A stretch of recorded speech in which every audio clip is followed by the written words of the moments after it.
आप सुन रहे हैं एक महफिल जज्बातों की, कारवां ख्यालों का, कारवाने गजल तलत अजीज के साथ सिर्फ 92.7 बिग FM पर। खुशामदीद और मैं हूं तलत अजीज, आपका मेज़बान, और ये है कारवाने गजल 92.7 बिग FM पर। I am back. जो स्पेशल एपिसोड्स हम कर रहे हैं, सीरीज कर रहे हैं शायरों पर, पोइट्स पर, और आज के हमारे शायर हैं मीर तकी मीर, जिनको खिताब दिया गया था गॉड ऑफ गजल, यानी कि खुदाए सुखन। मीर तकी मीर, फिर उसके बाद मोमिन खां मोमिन, जिनकी मशहूर गजल है, आपने सुनी होगी, वो जो हम में तुम में करार था, तुम्हें याद हो कि ना याद हो। आपको तो याद होगी डेफिनेटली ना। मैं आगे बढ़ने से पहले आप सबका पहले तो शुक्रिया अदा करना चाहूँगा, क्योंकि आपकी सपोर्ट की वजह से, आप लोगों की जानकारी और आप लोगों की आपकी फीडबैक की वजह से हमें बहुत सारी चीज़ें सीखने को मिली हैं। आपको एक छोटा सा वाक़या सुनाता हूँ मैं, वेरी पर्सनल। जो हाल ही में हमने जो 92.7 बिग FM पर गालिब का स्पेशल किया था, उसके बाद तो एक बहुत इंटरेस्टिंग वाक़या हुआ। मैं पेट्रोल भरने गया और पेट्रोल पंप पर जो अटेंडेंट होते हैं ना, तो वो पेट्रोल भरते भरते आकर मुझसे कहने लगे, साहब आपका शो तो हम सुनते ही हैं, लेकिन पिछले संडे का शो बहुत अच्छा था। तो मैं जरा थोड़ा सा देखा ऐसे, बोला अच्छा क्या, कैसे अच्छा लगा आपको? गालिब का सुना आपने? तो कहने लगे हाँ। उन्होंने गालिब नहीं कहा, उन्होंने कहा गालिब कहा, बहुत अच्छा लगा। तो मैंने बोला क्या अच्छा लगा तुम्हें? बोले सर हमें पता नहीं था कि गालिब भी इतने इंटरेस्टिंग, काफी मजाया आदमी थे। तो जो सेंस ऑफ ह्यूमर था ना, तो मुझे इतनी खुशी हुई, यकीन कीजिए कि देखिए ये फीडबैक मिलने से बहुत अच्छा लगता है हम सबको। यहाँ पर 92.7 बिग FM पर कारवाने गजल हमारी टीम जो है, और मुझे बजात खुद, क्योंकि देखिए फनकार को क्या चाहिए? फनकार को जब दाद मिलती है अप्रिशिएटिव ऑडियंस से, तो इससे बड़ा तोहफा कोई फनकार को नहीं मिल सकता। तो मैं फिर से आप सबका तहे दिल से शुक्रिया अदा करता हूँ। आप लोगों ने जो सराहा हमारे कारवाने गजल को 92.7 बिग FM पर, हम उसका शुक्रिया अदा कभी नहीं कर सकते। तो मैं जब लौटूंगा तो हम कारवाने गजल को आगे बढ़ाते हैं, और मीर तकी मीर के बारे में कुछ बातें करूंगा मैं, और उनकी कुछ गजलियां सुनाऊंगा। और हमारे पहले शायर मीर तकी मीर, जैसा कि मैंने पहले बताया, मीर तकी मीर का ये बहुत मशहूर कलाम है। इसमें जो मख्ता है ना, जो जिसमें तकल्लुस आता है, इसके बारे में मैं कुछ कहना चाहूंगा, क्योंकि इससे बहुत सारी चीजें वाज़ेह होती हैं, क्लियर होती हैं मीर के बारे में। मख्ता यह है कि मीर के दीनो मजहब का पूछते क्या हो उनने तो, मतलब उसने तो, मीर के दीनो मजहब का पूछते क्या हो उनने तो, कशका खींचा दैर में बैठा, कब का तर्क इस्लाम किया। इसका मतलब यह है कि मीर खुद अपने आप को दूसरे नजरिए से देख रहे हैं कि तुम मीर के बारे में क्या पूछ रहे हो, कि क्या इसका मजहब क्या है? इसका कोई मजहब नहीं है, ये तो कब का सब छोड़ चुका है, टीका लगाकर मंदिर में बैठा है, इस्लाम को तर्क किया है। ये जो है ना, मीर का एक ऐसा पहलू है जब वो, ये सूफियाना रंग कहते हैं इसको, और सूफी में अलामत होती है जिसको कहते हैं मलामती, मतलब सूफी जो है वो अपनी जात में जो खामियां हैं वो देखता है like a third person looking at himself, और फिर समाज की आंखों से वो जो ऐब है वो उस पर वो गौर करता है। तो मीर क्या करते थे कि वो अपने आप को एज अ शायर मलामती, मतलब अपने ऐब देखते थे जैसा कि समाज देख रहा है, और फिर अपने आप पर वो शेर कहते थे। बहुत ही कमाल की बात है, इस शेर में वो वाजे होता है, मीर के दीनों मजहब को का पूछते क्या हो उन्हें तो, कशका खींचा देर में बैठा, कब का तर्क इस्लाम किया। लेकिन साथ साथ उर्दू गजल की जो शुरुआत हुई वो मीर ने की, और इनमें एक आशिकाना मिजाज शायर भी था, जिसके बारे में मैं आगे बात करूंगा। फिलहाल गालिब भी मीर को एक उस्ताद मानते थे, और उनका शेर है जो मैं आपको पढ़कर सुनाता हूँ। गालिब कहते हैं कि रेख्ते मतलब उस जमाने में उर्दू का नाम रेख्ते था, तो कहते हैं कि रेख्ते के तुम ही उस्ताद नहीं हो गालिब, कहते हैं अगले जमाने में कोई मीर भी था, मतलब तुम ही मास्टर नहीं उर्दू के गालिब। पुराने जमाने में कहते हैं कि मीर भी था। और एक शेर उनका मैं पढ़ दूंगा, उसके बाद आपको मीर की एक बहुत खूबसूरत गजल सुनाऊंगा। गालिब अपना ये अकीदा है बकौले नासिख, आप बेबहरा है जो मोतक़िद मीर नहीं, मतलब जो मीर को नहीं मानता वो बिल्कुल जाहिल है। ये खुद कह रहे हैं। एक गजल उनकी मुझे बहुत बहुत पसंद है, जो मेहदी हसन साहब ने गाई है, जो आपको सुनाना चाहूंगा। देख तो दिल के जहां से उठता है ये धुआं सा कहां से उठता है, गोर किस दिल जले की है ए फलक, शोला एक सुबह यहां से उठता है। गोर किस दिल जले की है ए फलक, शोला एक सुबह यहां से उठता है, ये धुआं सा कहां से उठता है, देख तो। और इसमें भी एक शेर है जो मख्ता है, इश्क एक मीर भारी पत्थर है, कब ये तुझ नातवा से उठता है, कब ये तुझ नातवा से उठता है। इश्क एक भारी पत्थर, क्या बात कह दी। इश्क को का जो बोझ है वो संभालना, मैं मीर कहने कि तुम्हारे बस की भी बात नहीं है। अभी जो मैंने बताया मीर के बारे में इससे पहले कि वो एक सूफियाना रंग उनमें था, इश्क भी करते थे वो कमाल का। उनकी रोमांटिक शायरी अगर आप सुनेंगे तो वो पूछिए मत कैसी है। गजल की इब्तिदा जो है वो मीर से हुई है मेरे हिसाब से। जैसा कि ये इनकी बहुत मशहूर गजल है जिसको लता जी ने गाया है, आपको मैं सुनाने वाला हूँ अभी। दिखाई दिए यूं के बेखुद किया, हमें आपसे भी जुदा कर चले। मोटा मोटा अगर आप इसकी माने लें तो इट कैन बी लाइक आशिक अपनी माशूक के बारे में करे। लेकिन अगर सोचिए, एक उर्दू शायरी में गजल में खुसूसन जू मानी होती है, डबल मीनिंग, मतलब double meaning not that way but एक छुपी हुई अंदर मानी होती है। जू मानी जो कहते हैं कि अगर समझिए कि खुदा इंसान के सामने वाजे हो जाए, मतलब दिखाई दिए, तो क्या हाल होगा इंसान का। वो दिखाई दिए यूं कि बेखुद किया, इंसान बेखुद हो गया। तो बेखुद किया हमें आपसे भी मतलब अपने आप से, अपनी जात से भी जुदा कर चले। क्या बात है। ये लता जी ने बहुत खूब गाया ये। दिखाई दिए यूं के बेखुद किया, हमें आपसे भी जुदा कर चले। खयाम साहब की मौसीकी। लेकिन ही इज रिटन सम बहुत अमेजिंग रोमांटिक पोइट्री। ये कहते हैं, एक उनका एक शेर मुझे याद आ रहा है कि इब्तिदाए इश्क है रोता है क्या। कह रहे हैं कि इब्तिदाए मतलब शुरुआत है इश्क की, मोहब्बत की, तो रो क्यों रहे हो। इब्तिदाए इश्क है रोता है क्या, आगे आगे देखिए होता है क्या। क्या बात है। और इनका एक बहुत ही वो मुझे शेर बहुत पसंद है और बहुत मशहूर शेर है। हस्ती अपनी हबाब की सी है। कीसी है मतलब जैसी।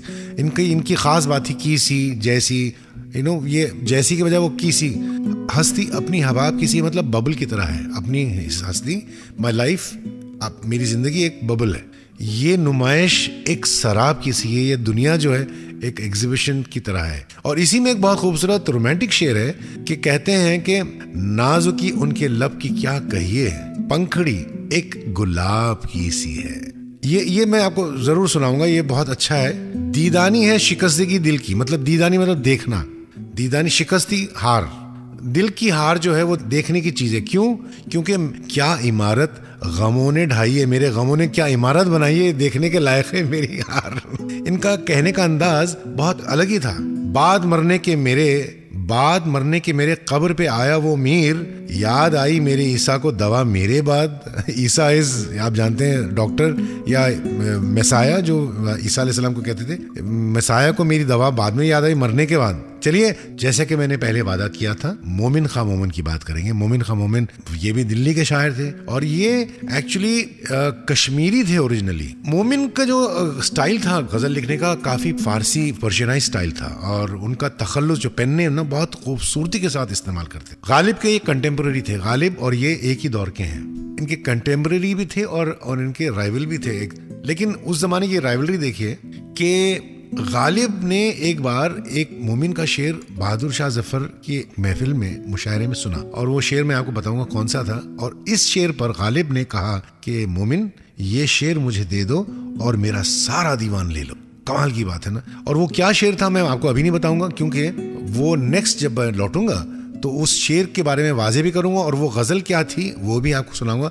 अब मैं आपको सुनाऊंगा मोमिन खां मोमिन की वो मशहूर मारूफ गजल, वो जो हम में तुम में करार था तुम्हें याद हो के न याद हो, वही यानी वादा निभाह का तुम्हें याद हो के न याद हो। बहुत सारे लोगों ने गाई है, बेगम अख्तर से लेके गुलाम अली भाई से लेके, और उससे सबसे पहले बरकत अली खान साहब ने गाई है जो उस्ताद बड़े गुलाम अली खान साहब के छोटे भाई थे। और एक खास इनका शेर बहुत मशहूर है जो मैं चाहूंगा कि आपको सुनाऊं। मोमिन का जो कहते हैं कि उम्र तो सारी कटी इश्क बुता में मोमिन, उम्र हमारी उम्र सारी कटी इश्क बुता में, मतलब दुनियादारी में, ये समझिए ना। इश्क बुता मतलब आइडल्स की बात है। आखिरी वक्त में क्या खाक मुसलमान होंगे। नावकंदाज जिधर जाना होंगे, नीम बिस्मिल कई होंगे, कई बेजान होंगे, नावकंदा नावकंदा। तू कहाँ जाएगी कुछ अपना ठिकाना कर ले, तू मतलब अपनी रूह को कह रहे हैं, यहां पर आकर सूफियाना बात हो गई। तू कहाँ जाएगी कुछ अपना ठिकाना कर ले,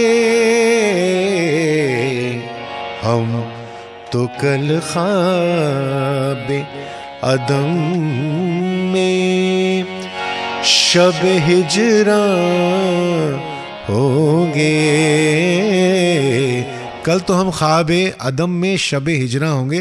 तू कहाँ जाएगी कुछ अपना ठिकाना कर ले, अपनी रूह को कह रहे हैं कि ता कहाँ जाएगी, मरने के बाद कहाँ जाएगी, अपना कोई ठिकाना कर ले, क्योंकि कल यानी कि फ्यूचर में हम तो आदम के ख्वाब में शब हिजरा होंगे, हिजर की शब में होंगे, जुदाई की शब में होंगे। कितना खूबसूरत ख्याल और कितनी खूबसूरती के साथ उन्होंने कहा। चलिए हम आपको सुनाते हैं वो जो हम में तुम में करार था, तुम्हें याद हो के न याद हो। कारवाने गजल के जो सुनने वाले आप लोग हैं, और मैं हूं आपका मेजबान तलत अजीज, जो आप 92.7 बिग एफएम पर सुन रहे हैं, याद रखिएगा। और ये सीरीज हमारा स्पेशल सीरीज शायरों पर हो रहा है, और अभी अभी आपको मैंने मोमिन खां मोमिन के बारे में सुनाया। गालिब और मोमिन कंटेम्प्रेरीज थे, एक दूसरे के राइवल्स भी थे, और एक बार गालिब ने एक शेर पर मोमिन से कहा था कि मोमिन ये शेर मुझे दे दो और मेरा सारा दीवान ले लो। और वो कौन सा शेर था? तुम मेरे पास होते हो गोया, तुम मेरे पास होते हो गोया, जब कोई दूसरा नहीं होता। वाह वाह वाह। तुम मेरे पास होते हुए गोया मतलब कि you are close to me, जब कोई दूसरा नहीं होता तुम ही होते रहते हो। लेकिन गोया का जो इस्तेमाल किया, गोया को अगर आप अलग से ले लें तो उसके कोई माने नहीं होते। यानी कि गोया, तुम मेरे पास होते हो गोया जब कोई दूसरा नहीं होता। ये तो अपने माशूक से भी आप कह सकते हैं। और अगर आप थोड़ा इश्क हकीकी में जाएं, यानी कि सूफियाना में जाएं, फिर आप अपने खुदा से कह सकते हैं कि तू मेरे हर वक्त मेरे पास रहता है, जब मैं अकेला भी रहता हूँ तू मेरे साथ ही रहता है। ये भी एक मानी हो सकती है। ये गजल है, असर उसको जरा नहीं होता, रंज राहत फजा नहीं होता, असर उसको। और ये गजल मैंने गाई है अपने एल्बम में, जिसका इंसिडेंटली नाम कारवाने गजल ही है। और एक शेर मुझे बहुत खूबसूरत आता है मोमिन के बारे में, और मोमिन खुद कहते हैं कि एजाज़े जां वही है हमारे कलाम को, जिंदा किया है हमने मसीहा के नाम को, मुद्दत से नाम सुनते थे मोमिन का बारे आज, देखा भी हमने उस शोरा के इमाम को। ये मोमिन अपने आप को शायरों के इमाम करार दिए। मुझे यकीन है कि आपको बड़ा लुत्फ आ रहा होगा ये स्पेशल जो कर रहे हैं कारवाने गजल प्रोग्राम में 92.7 बिग एफएम पर। और मैं यानी कि तलत अजीज, हम सब बड़े खुश हैं। आपका जो फीडबैक हमें मिल रहा है, और यकीन कीजिए बहुत अच्छी तरीके से मिल रहा है और बड़ा मज़ा आ रहा है। तो अभी अभी आपने मीर तकी मीर के बारे में सुना, उनकी गज़लियाँ सुनी, मोमिन खां मोमिन। और मैंने जैसे कहा था कि दाग भी कमाल के शायर हैं। और लेकिन अब चूंकि वक्त की कमी है तो मैं चाहूंगा कि दाग की एक गजल आपको सुनाकर नेक्स्ट वीक, अगले हफ्ते जब आपसे मैं मुलाकात करूंगा इसी शो पर, यानी कि कारवाने गजल पर, तो दाग और जिगर मुरादाबादी के बारे में मैं बात करूंगा, उनके कलाम के बारे में, उनकी शख्सियतों के बारे में, उनकी जिंदगी के बारे में मैं आपसे बातचीत करूंगा। तो ये गजल जो मैं आपको सुनाना चाहता हूँ, ये मेहदी हसन साहब मेरे उस्ताद ने गाई है। बड़ी कॉम्पोजिशन खूबसूरत है, गजल भी कमाल की है, उज़्र आने में भी है और वो बुलाते भी नहीं। क्या बात है, मतलब वो आते भी नहीं और हमको बुलाते भी नहीं, उज़्र आने में भी है और बुलाते भी नहीं, बाइसे तर्के मुलाकात बताते भी नहीं। मतलब जो आपने हमारे से रिश्ता तोड़ दिया उसकी वजह बताते भी नहीं। कमाल की बात है, क्या कैसे आशिक हो आप? अगर आपने रिश्ता तोड़ दिया तो एटलीस्ट बताओ तो सही कि भाई क्यों तोड़ा आपने। और फिर एक शेर सुनिएगा इसमें कि सुनिएगा, खूब पर्दा है कि चिलमन से लगे बैठे हैं। चिलमन समझ रहे ना आप, एक छोटा सा पतला कर्टन। खूब पर्दा है कि चिलमन से लगे बैठे हैं, साफ छुपते भी नहीं और सामने आते भी नहीं। तो ये गजल सुनिए और मैं आपसे इजाजत आज रात के लिए चाहता हूँ। बड़ा मजा आया, बड़ा लुत्फ आया, बहुत आई एंजॉयड माई सेल्फ। जब हम लौटेंगे नेक्स्ट वीक तो दाग और जिगर पर मैं आपसे बात करूंगा। तो मैं हूं तलत अजीज और आप सुन रहे थे कारवाने गजल प्रोग्राम 92.7 बिग FM पर, स्पेशल सीरीज ऑन पोएट्स